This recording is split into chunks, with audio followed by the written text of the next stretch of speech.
നമസ്കാരം. കഴിഞ്ഞ ദിവസമാണ് KB ഗണേഷ് കുമാർ രണ്ടാം പിണറായി സർക്കാരിലെ ഗതാഗത വകുപ്പ് മന്ത്രിയായി ചുമതലയേറ്റത്.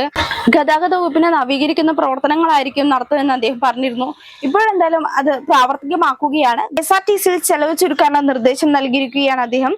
സ്പെയർ പാർട്സുകൾ വാങ്ങൽ ദീർഘകാലത്തേക്കുള്ള കരാറുകൾ റദ്ദാക്കാനും അത് ഒഴിവാക്കാനുള്ള നിർദ്ദേശം നൽകിയിട്ടുണ്ട്.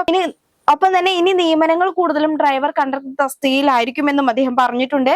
മിനി സ്റ്റീരിയൽ സ്റ്റാഫുകൾ അത്യാവശ്യത്തിന് മാത്രമായിട്ട് ചുരുക്കും. ഗതാഗത മന്ത്രി വിളിച്ച യോഗത്തിലാണ് നിർദ്ദേശങ്ങൾ ഉയർന്നത്. ഒരാഴ്ചയ്ക്കുള്ളിൽ വിശദമായ റിപ്പോർട്ട് നൽകാൻ ഉദ്യോഗസ്ഥർക്ക് മന്ത്രി നിർദ്ദേശം നൽകിയിട്ടുണ്ട്.